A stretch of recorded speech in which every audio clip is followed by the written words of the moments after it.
दूरे सृष्टि आदि वार्ता, ये सेवा विभाग दे दिया है। भगवान विष्णु की नाभि कमल से ब्रह्मा, ब्रह्मा जी की भ्रकुटी से रुद्रावतार, पालन, सृजन, विनाश, सतोगुण, रजोगुण, तमोगुण के द्वारा अनंत लीलाएं।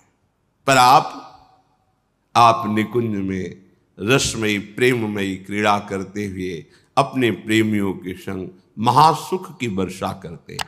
स्वानंदिक विलासवान, तो जो इनके चरणों का आश्रय ले लेता है उसे अन्य किसी के आश्रय की जरूरत नहीं पड़ती, क्योंकि जितनी शक्तियां हैं, जितनी सिद्धियां हैं, सब इन्हीं के चरणों से प्रकाशित हैं।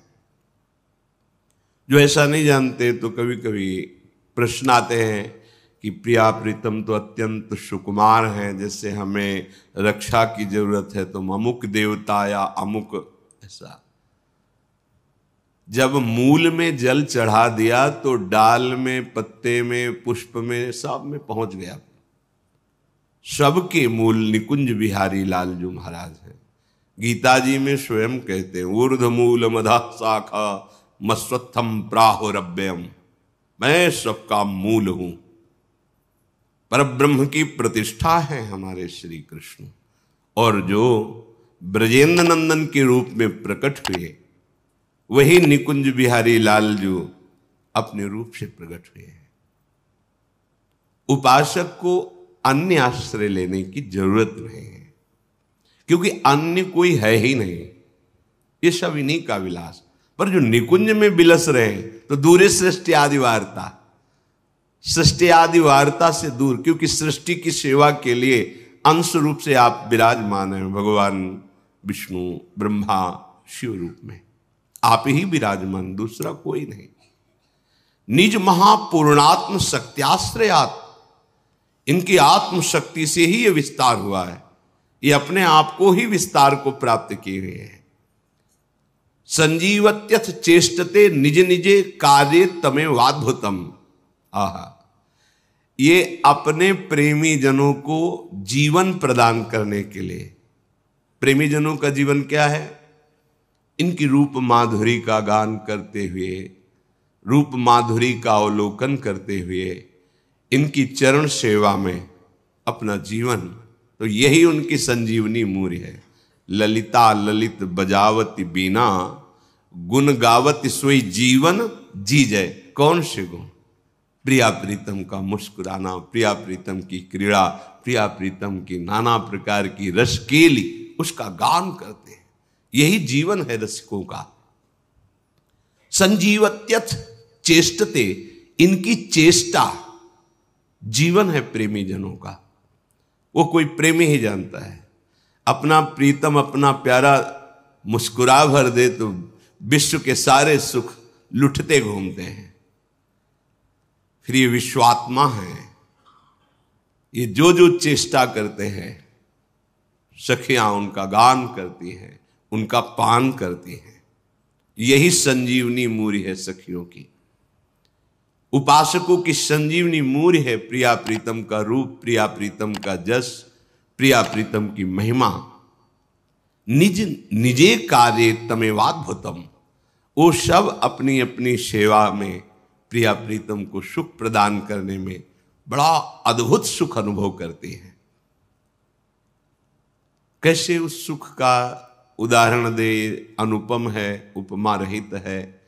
पर लौकिक भाषा में, जैसे अपने अत्यंत लाडले दुलारे इकलौते बेटे को मां पवा रही है, तो जब वो बालक पाता है तो उसको कैसा सुख होता है। पाव हो रहा है, हृदय उसका शीतल हो रहा है, तृप्ति मां को हो रही है। सखियों का हृदय प्रिया लाल के प्रति कितना दुलार से भरा हुआ है। लाल ललना मिली यो शिरावत मोर, पावे कोई और, तृप्ति करे कोई और, ये महासुख है। स्वातंत्रम, सारी शक्तियां इनके अधीन है, ये किसी के अधीन नहीं है। परम स्वतंत्र न सिर पर कोई। परमम परेश, ये ईश्वरों के भी ईश्वर हैं। निकुंज बिहारी लाडली लाल। परमेश महा मानंदिक वृत्तिम श्रेय, परम स्वतंत्र परम महा आनंद वृत्ति युक्त होकर विलसते रहते हैं। ये अनुभव, ये आश्रय उसी को प्राप्त होता है जो रस का अनन्य हो जाता है, रसिक अनन्यों के संग से। हरिराम व्यास जी कहते हैं, तेई रसिक अनन्य जानवे। कौन है रसिक अनन्य? बोले जिनको विषय विकार न हरिसो रति, तेई साधु मानिवे। तेई रसिक अनन्य जानिवे। तिनकी संगति पतित सु उद्धरे, जो बारक बर घर आनिवे। तिनके चरणों दक सो अपने, नख शिख गातिन सानिवे। तेई रसिक अनन्य जानिवे।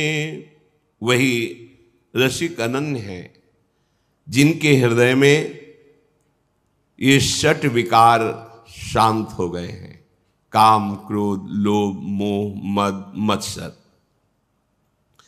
कैसे शांत हुए? हर्षोरति, हा हरि रा राधा। प्रिया प्रीतम के चरणार विंद में जिनकी प्रीति हो गई है, उस हृदय में ये षड विकार अपना अधिकार छोड़ देते हैं। अर्थात इन विकारों का स्फुरण ही नहीं होता। तेई साधु मानिवे, वही साधु पदवी को प्राप्त है जो निर्विकार और प्रभु के प्रेम से युक्त हृदय है। वही साधु हृदय है, वही रसिक अनन्य है। हरिराम व्यास जी कहते हैं, प्रियाजू की कृपा से ऐसे रसिकों की संगति मिले तो हमारा उद्धार हो जाए। अगर एक बार भी इनकी संगति कर ले तो व्यर्थ नहीं जाएगी। जो वारक घर आनवे, एक बार यदि इनके समीप पहुंचना हो जाए या ये हमारे समीप कृपा करके सानिध्य दे दे, एक बार का मिलना वो व्यर्थ नहीं जाएगा, आपका परम मंगल कर देगा। अगर कहीं ऐसे भगवत प्रेमी महात्मा का चरणोदक मिल जाए और रोज पीने को मिले और अपने सर पे धारण करने को मिले, नख शिख गातिन शानवे, निश्चित निश्चित बहुत जल्दी परिवर्तन होता है। भगवत बुद्धि से इनका चरणोदक उतारा जाए और पान किया जाए और माथे पे रखा जाए, सर पे रखा जाए, एक बूंद दो बूंद से, वो आपके जीवन का परिवर्तन कर देगा। रघुगण जी से जड़ भरत जी कहते हैं, ये गृहस्थ की उपासना, शास्त्रों का स्वाध्याय, तीर्थयाटन, व्रत या अग्नि चंद्र सूर्य की उपासना आदि से ये जो हम तुम्हें तत्वबोध का उपदेश कर रहे हैं, ये नहीं होता। ये होता है महापुरुषों की चरण रज का अभिषेक करने से। रहु गणै तत्तपसा न याति न चेज्जया न निरूपणात् गृहाद्वा न छंदसा नैव जलाग्नि सूर्यो बिना महत्पाद रजोभिषेकम। हरिराम व्यास जी कहते, तिनके चरणोदक सो अपने नख सिख गातन शानवे। यदि कहीं ऐसे प्रेमी महाभागवतों का चरणोदक मिल जाए पीने को और माथे पे धारण करने को, तो ये जो विकार हैं इनसे लड़ने की सामर्थ्य आ जाए, ये परास्त हो जाएंगे विकार। पर बिना महत्पाद रजोभिषेकम, ये कोई भाग्यशाली को बात समझ में आती है। और फिर कहीं कृपा हो जाए और उनको प्रसाद पवाने का सौभाग्य मिल जाए, सुंदर सुंदर भोग प्रियालाल को पवा के और उनको प्रसाद पवाने का सौभाग्य, और कहीं वो पा चुके हैं उनके पत्तल से जूठे किनके उठाकर और वो हमें पाने का सौभाग्य मिल जाए, फिर क्या कहना है। तिनकी पावन जूठन जेवत, क्या होता है, बोले तबही हरि ही आनिवे। जब रसिक महापुरुषों का उच्छिष्ट जाता है तो वो उच्छिष्ट इतना हृदय को पावन करता है। पहले चरणोदक बोले, अब उच्छिष्टामृत का प्रभाव हृदय में हरि प्रिया को प्रकाशित कर देता है। जूठन, संतों की जूठन। 4 महीने बराबर सेवा मिली। नारद जी अपने चरित्र को पूर्व के श्री कृष्ण द्वैपायन भगवान व्यास देव जी से वर्णन करते हैं कि मैं बालक था और मुझे सेवा मिली चातुर्मास्य में संतों की। तो छोटी अवस्था होने के कारण हमें बर्तन मांजने की सेवा मिलती। तो जो जूठन संतों की पात्रों में लगी होती वो छुटा के और उसे पाता और बैठकर उनकी बातें सुनता। 4 महीने के प्रभाव से ऐसे महान वृत्ति का उदय हुआ कि वही अगले जन्म में देवर्षि नारद के रूप में प्रकट हुए। स्वयं नारद जी श्रीमद् भागवत में अपने पूर्व चरित्र का वर्णन किए। 4 महीने संतों की सेवा का फल महाभागवत भगवत स्वरूप देवर्षि नारद बना दिया। तिनकी पावन जूठन जेवत तबही हरि ही आनिवे।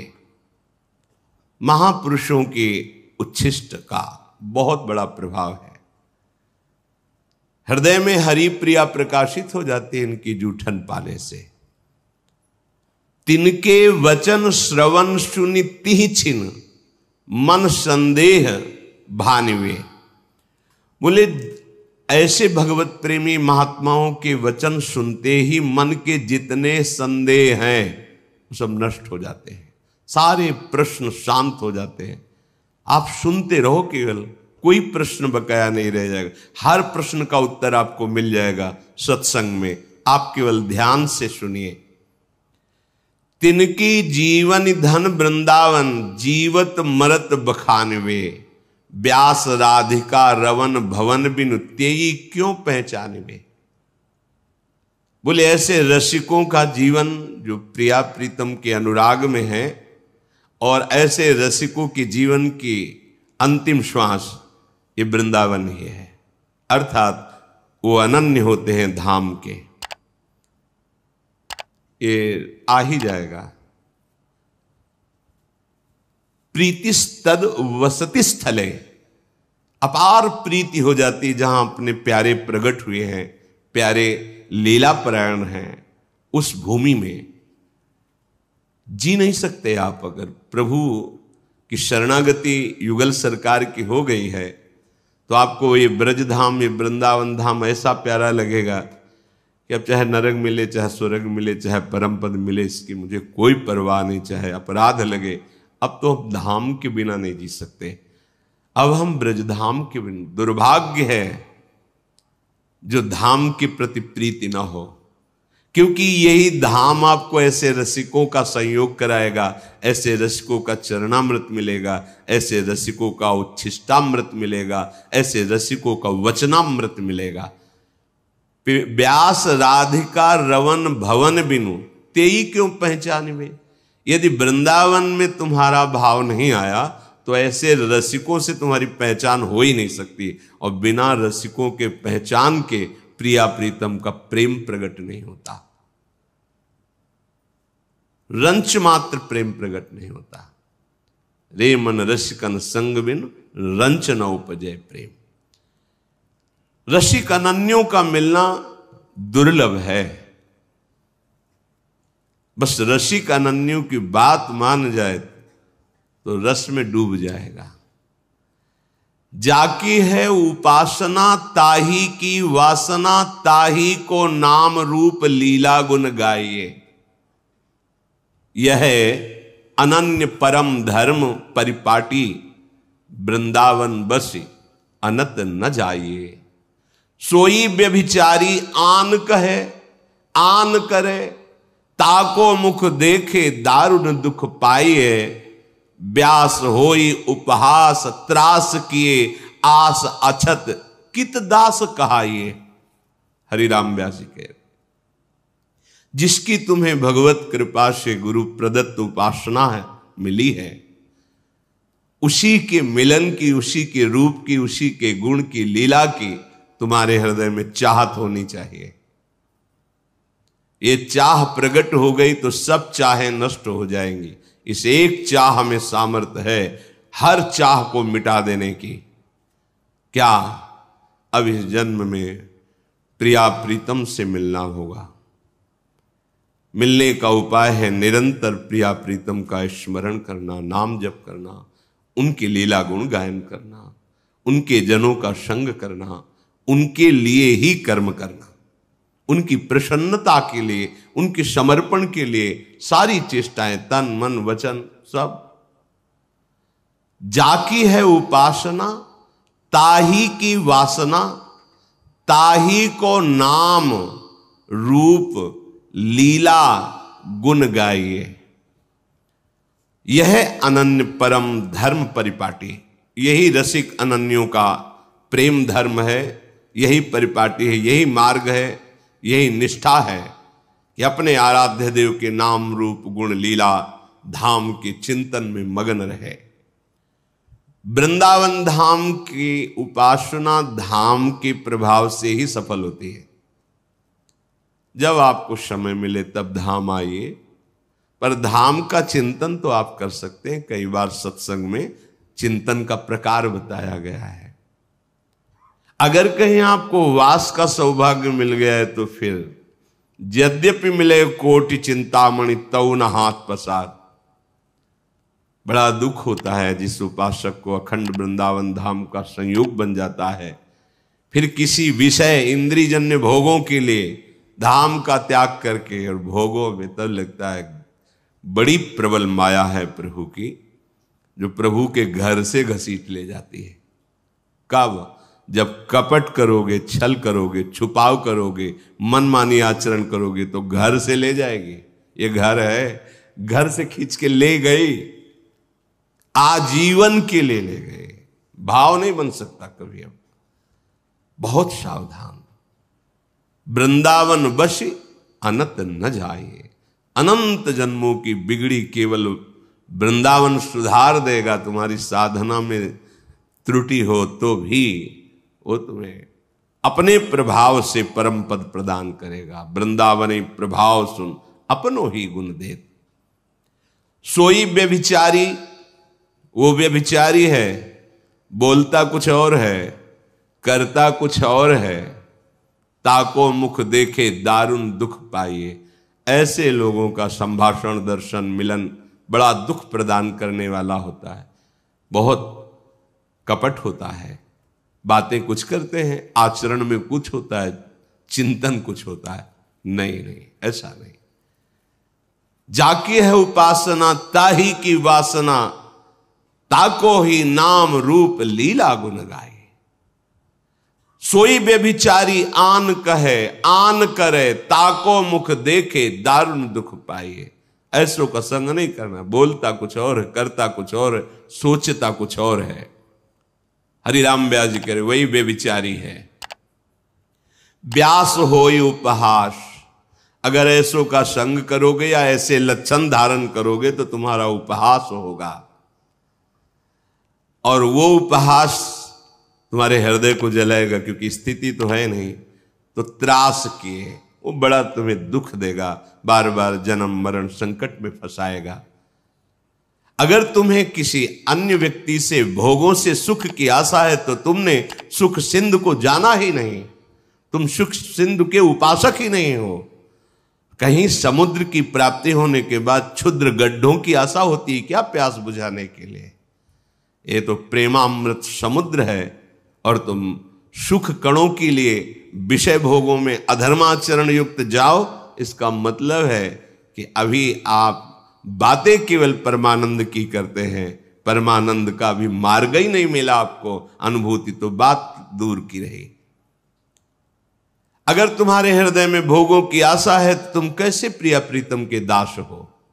व्यास होई उपहास त्रास किए आस अचत, कित दास का कैसे तुम दास कहला सकते हो? श्रीपाद प्रबोधानंद जी यही बात कह रहे हैं। कह रहे कि आनंदानाम परम